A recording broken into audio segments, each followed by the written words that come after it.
Canadian PM Mark Carney has decided to rethink their F-35 deal with the U.S. amidst tensions with Trump. Due to this, Canadians are now being skeptical about the F-35 deal with the U.S., especially after the alleged kill switch rumor, calling America isolationist and unreliable. Considering this, Prime Minister Mark Carney has ordered a review of the F-35 purchase agreement that was signed in 2023.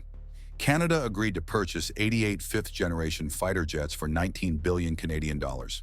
The government has asserted that it needs to make sure that the contract in its current form is in the best interests of Canadians and the Canadian Armed Forces. According to Defense Minister Bill Blair, the initial F-35s might be approved, and the rest of the fleet could consist of planes from European vendors, like the Saab Gripen, which was built in Sweden and placed second in the competition. If Canada cancels the F-35 deal, it could turn to the Future Combat Air System, a European joint fighter project led by France, Germany, and Spain.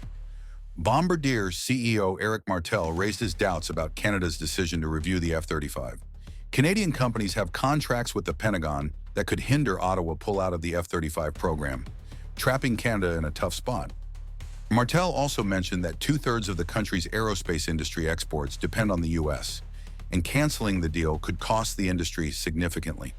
Canceling the F-35s might be a good idea, but we need to think about it. We have contracts with the Pentagon. Will there be reciprocity there?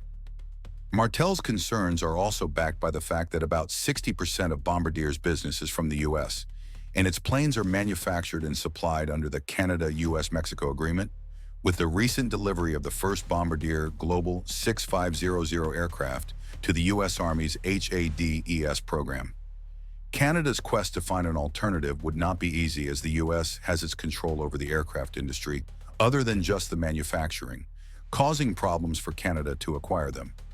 The Swedish Gripen is by far the most dependent on international parts.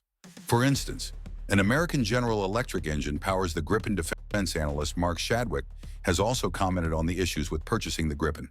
The Typhoon Eurofighter, built jointly by the United Kingdom, Germany, Italy, and Spain, does not have an American engine and powered by the Eurojet EJ200, mostly made by the UK's Rolls-Royce.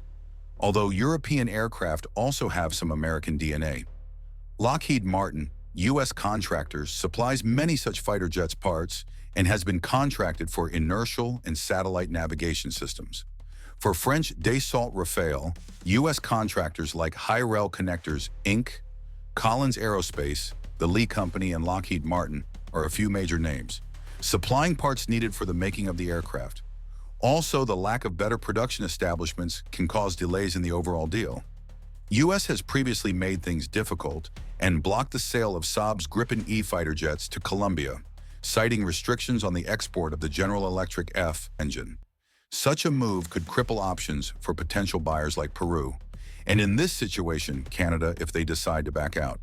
Will Canada be able to get itself out of this tough spot? Let us know in the comments below, and for more such videos, subscribe to our channel, The Macro Story.